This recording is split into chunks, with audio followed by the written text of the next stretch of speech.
Hello दोस्तों, आज हम बात करने वाले हैं नीट पीजी 2022 के previous question of pharmacology. Total 15 MCQ weather.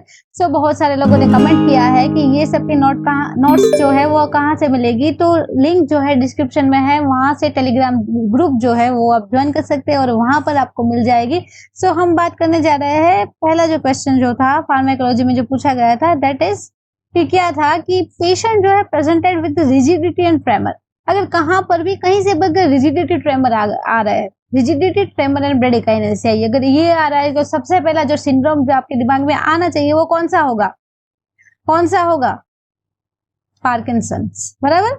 अभी on examination blank facial expression दे रहा है, इंसान जो है ब्लैंक फेशियल एक्सप्रेशन दे रहा है विथ रिजिडिटी एंड ट्रेमर जो है उसके साथ, तो मैनेजमेंट जो है वो क्या रहेगा? अभी देख लेते हैं कि ऑप्शन जो थे वो क्या क्या दे थे। क्लोजापाइन, डोनेपेजिल, सेलेजिलिन एंड हैलोपेरिडोल, ये सारे ऑप्शन थे। तो आप बता सकते हैं कि क्या आंसर होगा?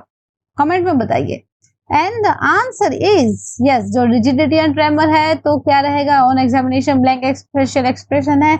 सिंड्रोम इज पार्किंसोनिज्म, बराबर। तो अभी वहां पर जो है माओ बी जो है that will oxidise the dopamine, तो हमें क्या देना पड़ेगा? माओ बी को जो इनहिबिट करता है वो, एंड दैट इज सेलेजिलिन है, that is MAO B inhibitor. तो वो जो है इसकी वजह से डोपामाइन जो है हमारा वो बचाएगा। तो अकेले नहीं देना है, लीवोडोपा जो हम देते हैं पार्किंसोनिज्म में, वहां पर साथ साथ में एडजुवेंट की तरह सेलेजिलिन को भी देना है। तो क्लोजापाइन जो एक ऑप्शन था, क्लोजापाइन क्या है? That is atypical antipsychotic and it will block the dopamine D4 receptor in the brain. Dopamine का रिसेप्टर है वो तो ब्लॉक कर रहा है, हमें तो चाहिए डोपामाइन यहाँ पर। क्लोजापाइन जो है वो हमें नहीं देना है। फिर क्लोजापाइन किसको देना है? जिसको रिफ्लेक्टर स्किज़ोफ्रेनिया है उसको देना है क्लोजापाइन। देन उसके एडवर्स इफेक्ट क्या है कि क्लोजापाइन में होता है एक ग्रेनुलोसाइटोसिस, देन मेटाबॉलिक सिंड्रोम, ये है उसके एडवर्स इफेक्ट। देन दूसरा एक ऑप्शन था डोनेपेजिल। अभी डोनेपेजिल है वो क्या है? That is reversible cholinesterase inhibitor है, बराबर। तो यूज कहाँ पे होता है? अल्जाइमर है, याददाश्त किसी की रहती नहीं है तो उसको देनी है डोनेपेजिल। अगर आपका दोस्त आपको भूल जाए, बहुत बार बार कॉल नहीं करता है, तो उसको देना है डोनेपेजिल। क्यों? क्योंकि उसको अल्जाइमर हो गया है, मेमोरी लॉस, आपको भूल जा रहा है, तो अल्जाइमर में देनी है donepezil, that is reversible cholinesterase inhibitor. Haloperidol है, दैट इज टिपिकल एंटीसाइकोटिक है। यूज क्या है? Schizophrenia, Huntington disease, Tourette syndrome. कौन सा मूवी था? रानी मुखर्जी का एक मूवी था जहां पर टोरेट सिंड्रोम बताया गया था, हिचकी। नेक्स्ट क्वेश्चन क्या है? PCSK9 inhibitor. अबे ये क्या है भैया? PCSK9 क्या है? इसका आंसर कैसे? अगर नीट पीजी में आप एग्जाम के टाइम अगर ये ऐसा क्वेश्चन देख ले तो आपका तो माथा खराब हो जाएगा ना कि ये तो यार ये तो पढ़ा नहीं है, क्या है। पर पहले इसके कोई भी क्वेश्चन हो, कितना भी मुश्किल हो, पहले एक बार तो पढ़ ही लेना। ये उसके आंसर पहले ऑप्शन देख लेते, कोई ना कोई ऑप्शन तो आपको पता ही होगा, उसको निकाल दो। देखो इसके क्या क्या ऑप्शन है? इवोलुकुमैब, एजिटिमिब है, बेम्पेडोइक एसिड एंड क्लोफेब्रेट। अभी इसमें से सुने नाम कौन से हैं वो पहले सुनो। क्लोफेब्रेट सुना है, एजिटिमिब सुना है, ये दोनों तो सुने लग रहे हैं, बाकी के दो है वो सुने नहीं लग रहे, बराबर। अभी इसकी बाकी के जो दो लोग हैं इसकी मैकेनिज्म एक्शन याद करो। कहीं से भी ये PCSK9 कहाँ से भी आ रहा है? नहीं आ रहा, तो बी एंड डी ऑप्शन तो निकल गए पहले से। अभी ये क्वेश्चन है, उसका आंसर है इवोलुकुमैब। अभी इवोलुकुमैब दैट इज PCSK9 इनहिबिटर है हमारा, प्रोटीन कन्वर्टेज सब्टिलिसिन वैक्सीन टाइप 9, ये है PCSK9 का फुल फॉर्म, आप देख रहे हो। देन डाउन रेगुलेशन करता है लो डेंसिटी लाइपोप्रोटीन जो LDL रिसेप्टर होते हैं उसका डाउन रेगुलेट करता है, तो ये कोलेस्टेरॉल जो है वो कम करता है, ये वाली ड्रग है इवोलुकुमैब, बराबर। अभी कहाँ पर यूज होती है? एथेरोस्क्लेरोसिस में डिक्रीज द LDL लेवल, वहां पर इवोलुकुमैब जो है वो यूज करते हैं हम। अभी एजेटिमिब, ये सुना लग रहा है, that will inhibit the cholesterol absorption by the enterocyte in the small intestine. Then एक था बेम्पेडोइक एसिड। अभी बेम्पेडोइक एसिड क्या करता है? Inhibit adenosine triphosphate citrate lyase and decrease the LDL in the patient not responding to statin, बराबर। Then क्लोफेब्रेट क्या करता है कि it will bind with the PPAR alpha and stimulate the fatty acid oxidation. तो ये है अलग अलग जो हमारे ऑप्शन दे गए थे ये। Clofibrate it will increase the LPL synthesis, lipoprotein lipase जो है इसका सिंथेसिस भी इंक्रीज करता है। देन एडवर्स इफेक्ट क्या है क्लोफेब्रेट की, it will increase the chances of the gallstone formation clofibrate में। यह तो हमारा इवोलोकुमेब था जो आंसर। यहाँ पर एक लेडी दिख रही है जिसने अपने जो होठ है वो बड़े करवाए हैं। अगर आपको पता है तो बहुत सारी हीरोइन जो एज अपनी छुपाने के लिए भी कौन से इंजेक्शन का यूज करते हैं उसके बारे में एक क्वेश्चन पूछा गया है। तो एल्डरली वुमन है, बोटॉक्स इंजेक्शन लिया है फॉर रिंकल्स एंड उसने एज कम करवा ली है अपनी बिकॉज ऑफ एक्शन ऑफ बोtulism टॉक्सिन क्या है ये पूछा है। तो it will inhibit the release of the acetylcholine. Acetylcholine जो है उसको बाहर जाने से रोकता है, वो बाहर जाएगा तो रिंकल्स दिखेगी, तो उसको बाहर नहीं जाने देना है। तो inhibit the release of the acetylcholine ये करती है हमारी एल्डरली वुमन। बोtulinum टॉक्सिन जो है it will clips the snare protein. अब snare it is also imp topic, it is another level of discussion. तो द बोtulinum toxin it will cleave the snare protein. Snare protein जो करता है वो exocytosis करता है एसिटाइलकोलाइन। बराबर, स्नेयर प्रोटीन ही टूट गया है तो एसिटाइलकोलाइन जो बाहर जाने वाला था वो नहीं जा पाएगा। बराबर, यूज किया है age related facial wrinkles, blepharospasm, spastic cerebral palsy, ये सब में यूज होता है Botox injection. Then adverse effect क्या है, ptosis, diplopia, then facial swelling, then respiratory paralysis, ये सब हो सकता है। बोटुलिनम टॉक्सिन जो होता है produce by the clostridium botulinum और उससे जो पॉइजनिंग जो होता है तो फूड पॉइजनिंग बोटुलिज्म वो होता है। यहाँ पर हमारी लेडी दिख रही है, लेडी को पाँव में कुछ तो दर्द हो रहा है। क्या हो रहा है कि टीबी पेशेंट है ऑन एकेटी भी है patient.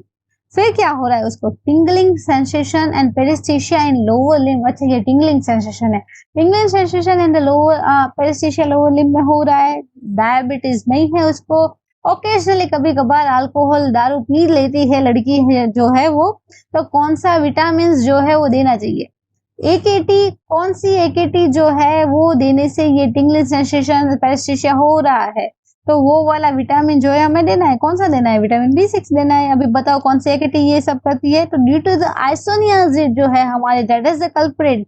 Isoniazid effect on the active coenzyme pyridoxal phosphate, फिर होती है tingling sensation and paresthesia lower limb का। Prophylactically pyridoxine 10 mg per day vitamin B6 along with isoniazid देनी है टू प्रिवेंट द न्यूरोटॉक्सिसिटी। तो vitamin के बारे में भी बहुत सारे क्वेश्चन आते हैं बायोकेम में। अगर आपने देखे हो तीनों प्रीवियस क्वेश्चन सब में विटामिन जो है that is very most MP. Link जो है यहाँ पर से आप वो बायोकेम के भी प्रीवियस क्वेश्चन देख सकते हो। यहाँ पर हमारे बंदे जो है उसका नाक बहुत बड़ा लग रहा है, नाक में उसको कुछ हो गया है। कोविड का टाइम अगर है और उसमें किसी को नोज में कुछ हो रहा है तो मोस्ट प्रोबेबली, और डायबिटीज है पेशेंट तो क्या रहेगा, diabetes patient, rhinitis and facial swelling है। इसको इंटरनेशनल बायोप्सी दिखी जहां पर ब्रॉड बेस एसेप्टेड हाइफी दिख रही है with branching at the right angle. देखो ये जो है that is peculiarity of which fungus, that is the answer. नहीं तो ड्रग ऑफ चॉइस पूछा है यहाँ पर, बहुत सारे ऑप्शन दिए, fluconazole, ketoconazole, amphotericin being this of वाले। एंड द आंसर पहले तो बताओ कि कौन सी फंगस है, देन पता चलेगा ना आंसर। तो यहाँ पर हमें broad aseptate hyphae with branching at right angle, diabetic का पेशेंट है, कोविड का टाइम है, मस्ट बी म्यूकरमाइकोसिस। म्यूकरमाइकोसिस का अगर आपने हिस्टोपैथो में एक बार देख लिया देन यू विल मतलब पूरा जिंदगी अगर आपको ये तो याद ही रहेगा। देखो म्यूकरमाइकोसिस एंड एस्परजिलस जो है वो हमेशा वर्सेस में मतलब उसके बीच में सबको कंफ्यूजन होता है। म्यूकरमाइकोसिस है जिसकी जो ब्रॉड बेस्ड होती, ब्रॉड बेस्ड है। सेप्टेशन दिख रहे हैं, कहीं पर भी सेप्टेशन दिख रहे हैं नहीं दिख रहे हैं। बराबर, राइट एंगल्स यहाँ पर जो एंगल रहेगा वो दैट इज राइट रहेगा। और Aspergillus A4 Aspergillus, A4 acute angle रहेंगे। देन सेप्टा अगर दिख रहा है बीच बीच में, सेप्टा अगर दिख रहा है तो दैट इज एस्परजिलस। बराबर, एस्परजिलस थोड़ी पतली सी रहेगी, म्यूकर जो है वो हट्टी कट्टी हेल्दी है। Then drug of choice is amphotericin B, that is the answer of this question. Mucormycosis opportunistic mycosis है, डायबिटिस मेलिटस में हो जाती है। एम्फोटेरिसिन बी क्या उसका मैकेनिज्म एक्शन क्या है, that will bind to the ergosterol in the fungal membrane and form the pores, pores बन जाते हैं और फंगस का सारा माल जो है बाहर जा जाता है और फंगस जो है मर जाती है। तो amphotericin bind with the ergosterol, anti fungal है, उसके साथ साथ में उसकी और एक खासियत है एंटी पैरासाइट भी है, जो लेशमानिया के अगेंस्ट भी एम्फोटेरिसिन बी जो है हम यूज कर सकते हैं। Adverse effect that is neurotoxicity, अगर जो लाइपोइडल हमारा एम्फोटेरिसिन बी है that is less toxic than the conventional amphotericin. Nephrotoxicity that is adverse effect and ये जो दूसरा है हाइपोक्रोमिक नॉर्मोसाइटिक एनीमिया, ये एनीमिया भी होता है। अभी नेफ्रोटॉक्सिसिटी हो जाती है, उसकी वजह से क्या हो रहा है कि इरिथ्रोपोइटिन जो है दैट इज डिक्रीज, और इरिथ्रोपोइटिन एक बार कम हो गया तो एनीमिया तो होगा ही होगा, तो एम्फोटेरिसिन में एनीमिया हो रहा है, that is adverse effect. So during pharmacology exam what are the side effect, पहले अगर कोई भी ड्रग का अगर कोई भी साइड इफेक्ट पूछे तो क्या याद आता है, नोजिया, वॉमिटिंग एंड डायरिया। और कोई भी डिसीज का अगर कोज पूछे तो क्या याद आता है, कुछ नहीं याद आया है तो एक तो इडियोपैथिक तो याद आता है, देन हाइड्रोजेनिक याद आता है, देन हेरिडिटरी, इडियोपैथिक तो कहीं से भी आता ही है। देन यहाँ है हमारा Popeye the sailor man, pip pip. तो male patient present with the protrusion of the chin का प्रोट्रूड हो गया है, एक्सेसिव स्वेटिंग एक्सेसिव है, impaired the glucose tolerance glucose है, enlargement of hands and feet. आप देख सकते हैं कि हैंड्स जो है वो एनलार्ज है, फीट जो है that is enlarge than normal. अभी ये सारी जो कंडीशन है तो which growth hormone receptor antagonist used to treat. अभी पहले तो ये कंडीशन कौन सी है, protrusion of the chin, excessive sweating, impaired glucose tolerance and enlargement of hands and feet, कौन सी है? पहले ऑप्शन देख लेते, चलो ऑक्ट्रियोटाइड, कार्बागोलिन, पेग्विसोमाटिन और ओक्लेगेपेड, ये सारे ऑप्शन है। आंसर आ रहा है तो पहले सोच लो कौन सा है आंसर। चलो डिस्कस करते हैं। तो प्रोट्रूजन ऑफ द चीन, ये सारी जो चीज है दैट इज ऑफ एक्रोमेगाली है and the drug is pegvisomant जो है that is growth hormone receptor antagonist है। अभी अनदर ऑप्शन एक क्या था, ऑक्ट्रियोटाइड। अभी octreotide that is synthetic analogue of the somatostatin. Then use कहाँ करेंगे, एक्रोमेगाली में यूज करेंगे, सेक्रेटरी डायरिया। पर क्वेश्चन में यहाँ पर क्वेश्चन जो पूछा गया था, क्या पूछा गया था, ग्रोथ हार्मोन रिसेप्टर का एंटागोनिस्ट कौन है, तो दैट इज पेग्विसोमान। ऑक्ट्रियोटाइड भी यूज करते हैं एक्रोमेगाली में, पर that is synthetic analogue of somatostatin है। देन ऑप्शन था कार्बागोलिन है, that is B2 receptor agonist, uses first line drug for the hyperprolactinaemia. तो अगर किसी को प्रोलेक्टिन ज्यादा हो रहा है तो हाइपरप्रोलेक्टिनेमिया में कार्बागोलिन। देन ओक्लेगेपेंट जो है ओल्केगेपेंट जो है that is calcitonin gene related peptide antagonist है, यूज इन माइग्रेन में यूज होता है। तो ये थे हमारे सारे ऑप्शन। नेक्स्ट क्वेश्चन पे जा रहा है, यहाँ पर हमारा बंदा कर रहा है सर्जरी, उसने कुछ तो सर्जरी की है पर बीच में इसकी वाइफ का या किसी का कॉल आ गया तो उसको बहुत जल्दी से जाना पड़ा, तो कुछ जो ट्यूमर का पार्ट जो था वो रह गया है पेशेंट के अंदर। तो पेशेंट जिसको पिट्यूटरी ट्यूमर था, पिट्यूटरी ट्यूमर जो था वो बहुत प्रोड्यूस कर रहा था growth hormone, underwent surgical removal of the tumour, but resection जो है वो इनकम्प्लीट रहा। तो first line of the treatment जो है वो क्या रहेगी, ये सारे ऑप्शन है, लेप्रोलाइड, नाफ्रेलिन, गॉसरेलिन एंड ऑक्ट्रियोटाइड, ये सारे ऑप्शन है। तो कौन सा है आपको पता चल रहा है? पहले तो ट्यूमर कौन सा है, पिट्यूटरी प्रोड्यूसिंग ग्रोथ हार्मोन का जो ट्यूमर है एक्रोमेगाली करेगा, and the octreotide is the first line treatment. देखो बैक टू बैक फार्मेक में pituitary related 2 back to back का क्वेश्चन आ गया।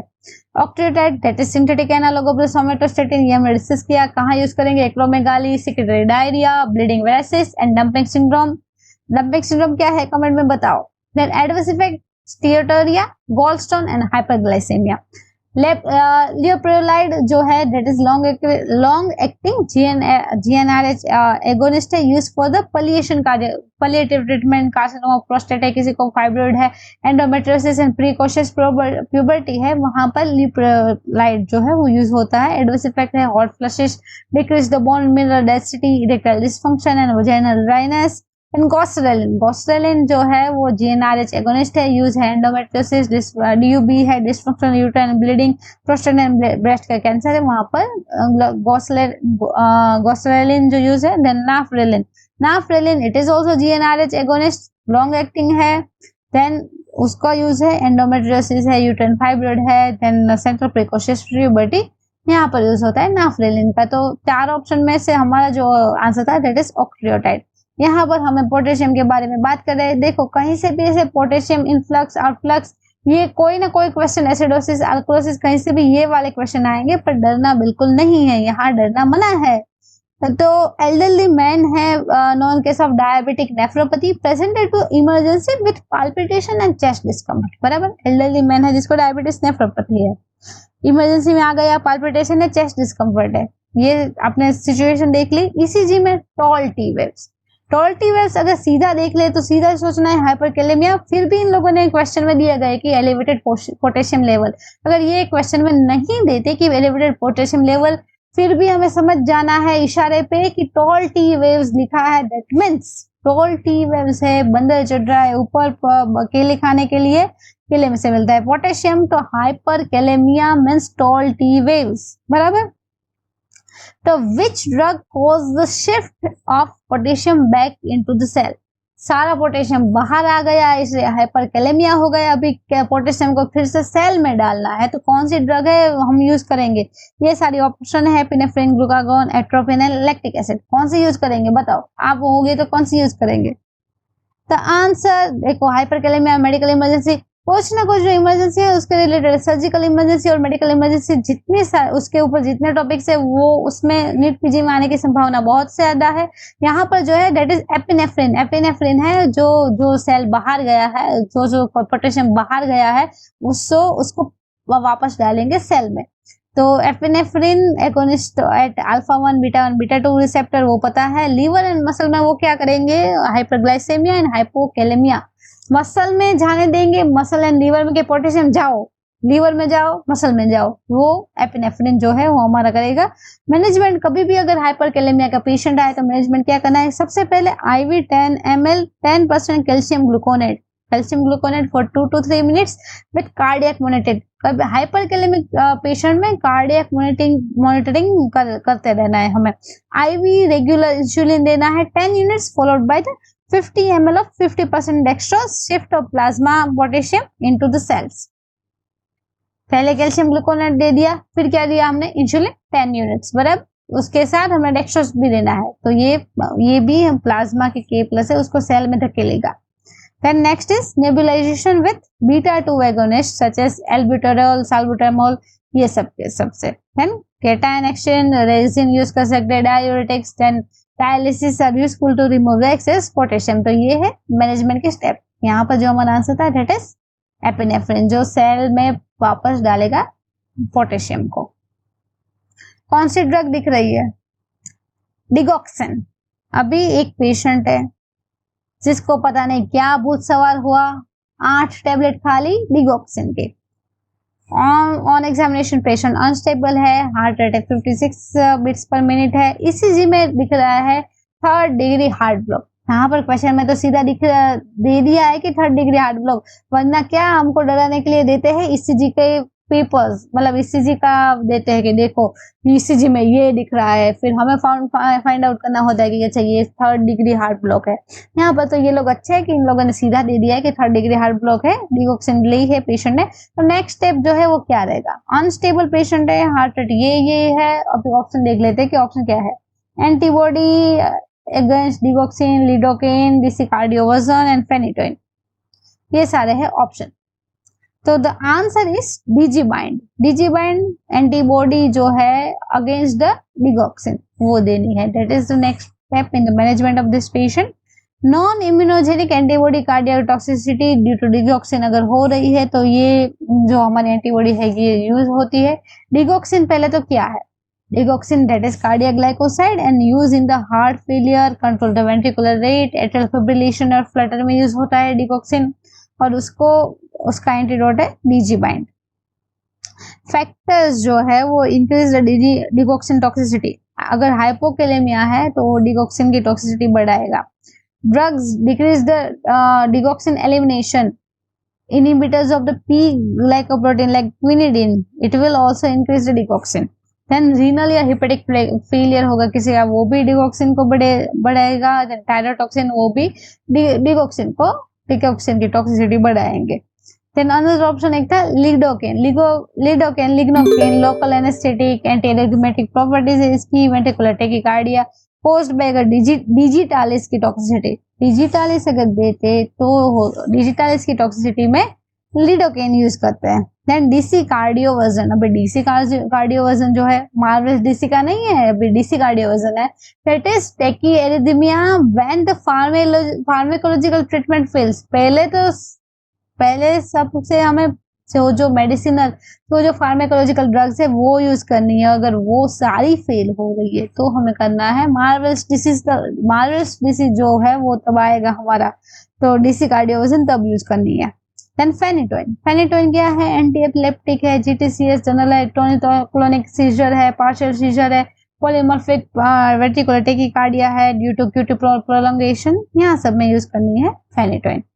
देन यहाँ पर हमारा बंदा क्या दिख रहा है, उसको कुछ तो चल नहीं पा रहा है बराबर, तो अच्छा क्वेश्चन में तो लेडी है, अच्छा मान लेते हैं कि ये लेडी है, lady presenting with UTI, urinary tract infection है, डिस्क्राइब्ड ड्रग है, उसकी वजह से उसको हो रहा है tendon rupture and arthropathy and tendon rupture है, तो मैकेनिज्म ऑफ द ड्रग क्या है, कौन सी जो ड्रग है जो यूटीआई में दी, ये ही है फार्मेक का कि एक ड्रग दो कुछ ना कुछ उसकी साइड इफेक्ट हो जाएगी, तो फिर हमें पता करना होगा कि कौन सी ड्रग की वजह से ये साइड इफेक्ट हो रही है। तो मैकेनिज्म ऑफ ड्रग क्या है, ये सारे ऑप्शन है देख लेते हैं, DNA gyrase inhibition, ribosomal inhibition, cellular synthesis inhibition and inhibition of folic acid synthesis. Tendon rupture and arthropathy जो हमारा कहता है दैट इज क्विनोलोन्स, फ्लोरोक्विनोलोन्स की जो है mechanism of action that is DNA gyrase inhibition in gram negative bacteria. UTI में अगर gram negative bacteria है तो उनको मारने के लिए और डीएनए गायरेज इनहिबिशन करेगा, और ग्राम पॉजिटिव बैक्टीरिया है तो it will inhibit topoisomerase 5 in gram positive bacteria. कहाँ यूज होती है fluoroquinolones, UTI urinary tract infection, prostatitis, GI या रेस्पिरेटरी इन्फेक्शन होगा, और एकीटी में तो सेकेंड लाइन ड्रग है इसलिए। चिल्ड्रन एंड प्रेग्नेंट वुमन में नहीं देना है। देन एडवर्स इफेक्ट क्या है, आर्थ्रालजिया, टेंडन रप्चर, क्लोस्ट्रिडियम डिफिसिले कोलाइटिस, देखो ये हमारा ऑप्शन में दिया, क्वेश्चन में ही था ना, आर्थ्रालजिया एंड टेंडन रप्चर किसकी वजह से होता है, फ्लोरोक्विनोलोन्स की वजह से होता है। प्रोलॉन्ग क्यूटी, डिलीरियम, ये सब तो होता ही है। चलो रिवर्सिबल इनहिबिशन एक था ऑप्शन, वो कौन सी ड्रग करती है, ribosomal inhibition, tetracyclines, aminoglycosides, chloramphenicol and macrolides, ये सब करती है रिबोसोमल इनहिबिशन। सेलुलर सिंथेसिस क्या करती है, बीटा लैक्टम एंटागोनिस्ट, वो सेलुलर सिंथेसिस को इनहिबिट करती है। Then inhibition of the folic acid synthesis, sulphonamides and cotrimoxazole वो करती है inhibit the folic acid synthesis. Then यहाँ पर हमारा आधा पड़ाव कम हुआ, और फार्माकोलॉजी में तो सबको पता है कि प्रिस्क्रिप्शन जो डॉक्टर के जो हैंड राइटिंग है वो तो वैसी ही होने वाली है, तो is this a valid prescription. Then next यहाँ पर हमारी लेडी कुछ तो इसको हो गया है कि यहाँ पर उसको ये हो गया है, क्या है कि young patient on weight loss medication, एक पेशेंट है वेट लॉस कर रही है, वो जो मेडिकेशन है x by inhibiting the fat absorption, कि फैट जो है वो है उसका एब्सॉर्प्शन नहीं करने दे रही है। After few weeks patient develop the easy bridging and increase the menstrual bleeding, अभी फैट को एब्सॉर्ब नहीं कर रही है तो फैट के साथ जो विटामिन आते हैं वो भी नहीं आएंगे, बराबर बात है, और इसकी वजह से इसको easy bridging and increase the menstrual bleeding हो रहा है। तो कौन से विटामिन की डेफिशिएंसी हो रही है, खुद दूसरा क्वेश्चन, फैट सोल्यूबल विटामिन कौन से है, ए डी ई के, और कौन सी विटामिन की वजह से हो रहा है easy bridging and increase the menstrual bleeding, vitamin के। बहुत इजी क्वेश्चन। यहाँ पर एक पेशेंट बहुत ही उल्टी कर रहा है, पेशेंट ऑन कीमोथेरेपी, एक पेशेंट है जिसको कीमोथेरेपी है और उसको एंटीमेटिक दी है, after which he developed acute dystonia bradykinesia and tremor. देखो हमने पहले फिर से ये टॉपिक आया, ब्रेडिकाइनेसिया ट्रेमर कौन सा हो सकता है सिंड्रोम, मतलब पार्किंसोनिज्म लाइक सिम्टम्स हो रहे हैं इसके, तो कौन सी ड्रग जो है वो ये सब कर रही है, जो ड्रग जो है वो डोपामाइन के साथ कुछ तो कुछ कर रही है, वो ड्रग ये सब करेगी। तो ये सारे ऑप्शन है, देखो ऑन्डेंसिट्रोल, मेटाक्लोप्रामाइड, मेसिलिजिन, स्कोपोलामाइड। अब इस सब के देख लेते हैं कि ये सारे एक्स्ट्रापिरामिडल साइड इफेक्ट जो है acute dystonia bradykinesia tremor due to antagonist action on the dopamine receptor and the culprit is metoclopramide. Metoclopramide is the culprit. metoclopramide जो है वो prokinetic, antiemetic, dopamine receptor antagonist है, सीरोटोनिन रिसेप्टर एगोनिस्ट, 5-HT4 का agonist है and 3 का antagonist है। Use vomiting by migraine, drug induce and chemotherapy induce vomiting है तो मेटोक्लोप्रामाइड दे देनी है। Prokinetic in gastroparesis to increase the gastric emptying. Then adverse effect, that is extrapyramidal effect, Parkinson's-like symptoms, tremor, bradykinesia and rigidity, galactorrhea due to hyperprolactinemia, methemoglobinemia, neonates, ये सारी है इसकी adverse effect। अभी ondansetron, it is 5-HT3 receptor antagonist, use का post op chemo induce nausea vomiting होती है तो ऑन्डेंसेट्रोन देते हैं। फिर मेसिलिजिन जो होता है meclizine long acting H1 antihistaminic drug है, यूजेस सी सिकनेस में यूज होती है। देन स्कोपोलामाइन हायोसिन, उसके पैच बहुत सारे आते हैं, मस्करिन एंटागोनिस्ट है। कहीं पर भी किसी को अगर वेस्टिबुलर एपरेटस की वजह से जो वर्टिगो होता है, चक्कर आता है, किसी को अगर पहाड़ पर चढ़ रहे होते हैं तो इसके पैचेस आता है जो नोजिया एंड वोमिटिंग को, जो हमारे ब्रेन स्टेम में जाके जो इमेटिक सेंटर जो होते हैं वहां पर ब्लॉक द न्यूरल पाथवेज, तो वो यूज होते हैं। ट्रांसडर्मल पैच आता है इन मोशन सिकनेस में। यहाँ पर आप देख सकते हैं कि किसी के लेग्स है, लेग्स किसका कौन सा कलर के है, कौन सा कलर है, लाइलाक, पर्पल, वायोलेट, कौन सा कलर है, पिंक। चलो एक पेशेंट है जिसको डीवीटी के लिए, डीप वेन थ्रोम्बोसिस के लिए एक ड्रग दे रहे हैं हम, और after some time he develop this, ये कलर के पर्पल, चलो पर्पल कलर के, पर्पल फुट सिंड्रोम है ये, तो ये कौन सी ड्रग है, वारफेरिन, हिपेरिन, रिवारोक्साबन या dabigatran. And the culprit is purple toe syndrome caused by the warfarin. Warfarin जो है वो करती है वॉर में जाके पर्पल टो हो जाते हैं, ऐसा सोचना है। मेकर्स ऑफ एक्शन क्या है, inhibitor vitamin K, VKO vitamin K epoxide reductase जो है उसको इनहिबिट करते हैं। यूज है डीवीटी पल्मोनरी एम्बोलिज्म में, preventing the stroke in the patient with the mechanical heart valve. Adverse effect क्या रहेगी, ब्लीडिंग रहेगा, skin necrosis, purple toe syndrome, foetal warfarin syndrome. It is also the potential MCQ for the next exam. Foetal warfarin syndrome, उसमें क्या होता है, hypoplasia of the nose, eye, hand, growth retardation, ये सब होता है अगर फीटल वारफेरिन सिंड्रोम हो गया है तो। अभी वारफेरिन जो है उसकी थेराप्यूटिक डोज मॉनिटरिंग करना पड़ेगा, और कैसे करेंगे, पीटीआईएनआर देखना है, 2 to 3 में रेंज होनी चाहिए। मेटाबोलाइज बाय द CYP2C9, ये जो है CYP2C9 की वजह से उसकी मेटाबोलिज्म होती है, और रिवर्सल एजेंट जो है वो है विटामिन के। एक ऑप्शन था हिपेरिन, हिपेरिन क्या कहता है, इट विल एक्टिवेट एडनिमिट्रोबिन 3, और उसका रिवर्सल एजेंट क्या है पता है, पहले तो उसकी हिपेरिन इंड्यूस्ड थ्रोम्बोसाइटोपेनिया तो होता है, सबको पता है। Reversal agent is protamine sulphate, that is also the potential MCQ.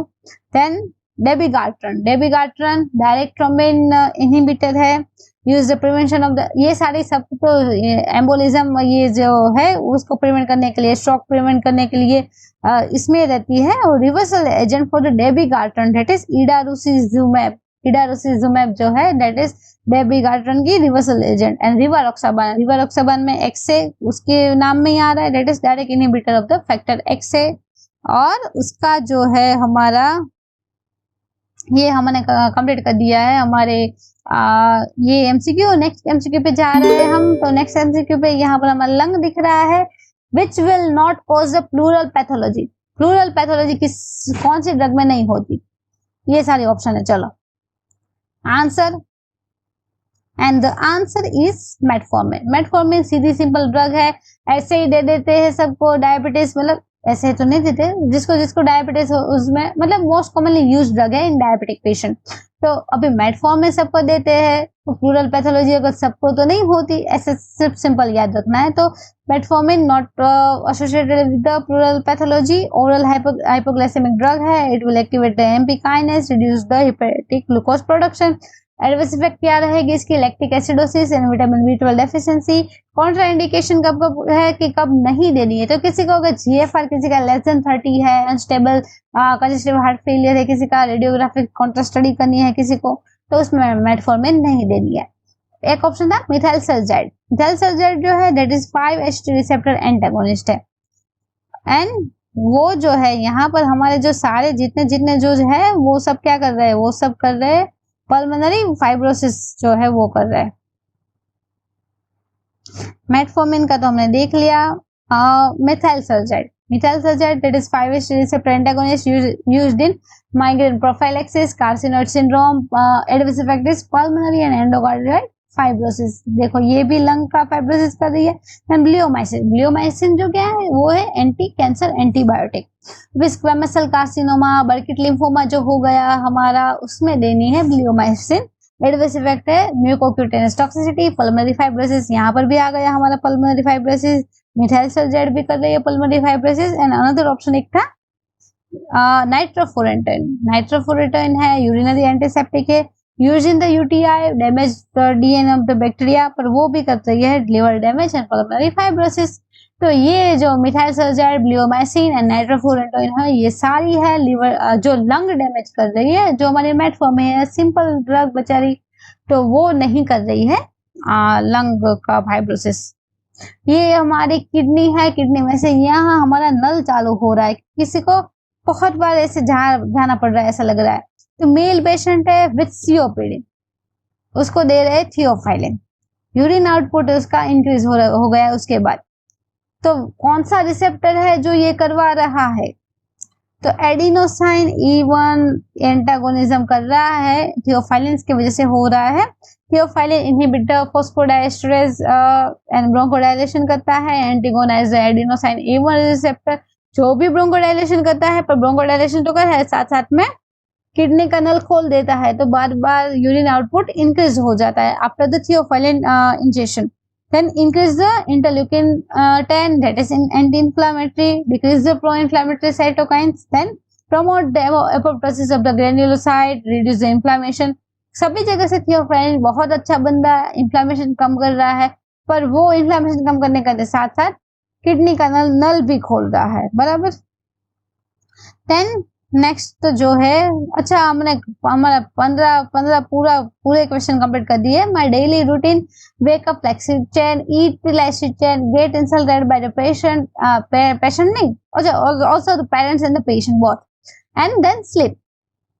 सो फिर से बता दे रही हूँ कि ये सारी जो PPT एंड PDFs है प्रीवियस क्वेश्चन की, वो आपको मिल जाएगी। जो ग्रुप जो है डिस्क्रिप्शन में टेलीग्राम का, वो आपको ज्वाइन करना है। इंस्टाग्राम में @Dr_Pathling जो हमारा पेज है वो आपको फॉलो करना है। तो this is me doctor Siddhi Dave signing off.